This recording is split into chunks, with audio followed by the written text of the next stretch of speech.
Okay, Algebra 1 students, in this video we're going to review how to solve a system of linear equations in two variables by the process of elimination.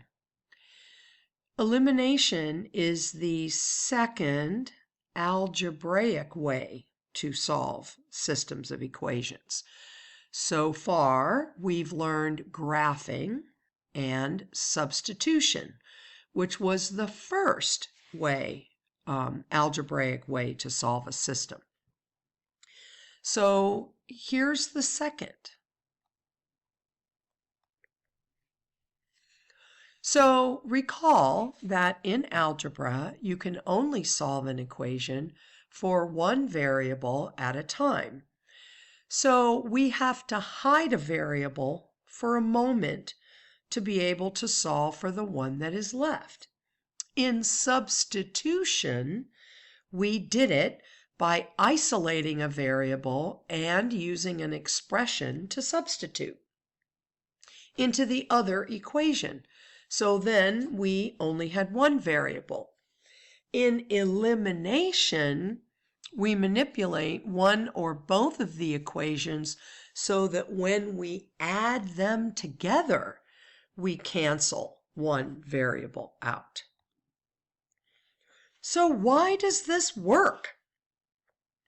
Because of the addition property of equality. So stick with me here. So here you can see we've got a system of two linear equations in two variables. Okay? So you would agree, I hope, that this side of the equation, this expression, is equivalent to this side of the equation. That's why that equal sign is there. So in other words, there is a value for x and y that will make this, that will equal -16 and make this number statement true. So because each half of the equation is equivalent, let me see if I can move this out of the way, we can add each half to one side of another equation without changing the value.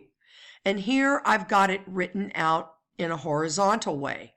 So in other words, because these two halves are equivalent, I'm allowed to add this to this side and this number to this side, okay? And I'm not changing the value of this equation right here. So watch this, okay? So here we've got a different pair of equations. 4x plus 5y equals 12, 2x plus 3y equals 8. So the idea is to manipulate one of these, or both sometimes, is so that when we add them together, we cancel a variable out. Well, if you look and see, we multiplied this equation by -2. So what did that do for us as we asked that question right there? Well, that enabled us, when we added this together, that enabled us to cancel out the x's, so we only have to solve for y. Okay? So we ended up getting y equals +4. Okay? Because we're not solving for -y, we're solving for y. So then we went back into the other equation, substituted that 4 back in, and then ended up solving for x. So what we get when we're done is a solution. And the point of this is to show you that we did with algebra what we did with graphing. and I'm going to demonstrate this in Desmos to show you how it works. Okay, Algebra 1 students. So I hope you can see in the window here that I've got these two equations. Let me slide this over a little bit. Okay, this is better.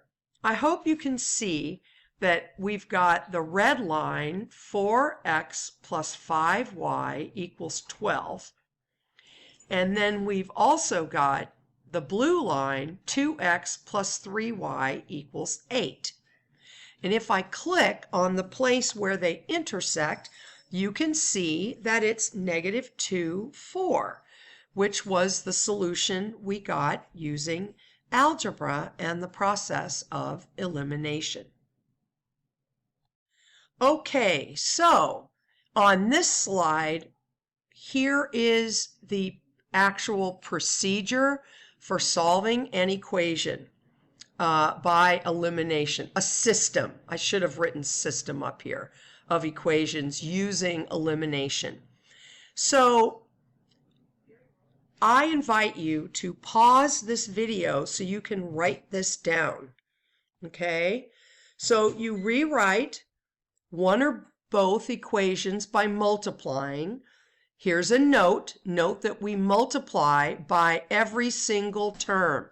Here is a situation where we don't have an easy way to manipulate. We have to multiply both equations, okay, so that we have a term that will cancel out when we add them together.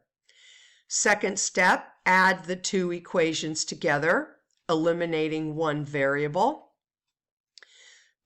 Step 3, solve for the remaining variable, and then take that solution, y equals 3, and substitute it into one of the original equations, not the ones we manipulated, the original equations, and then find the other variable.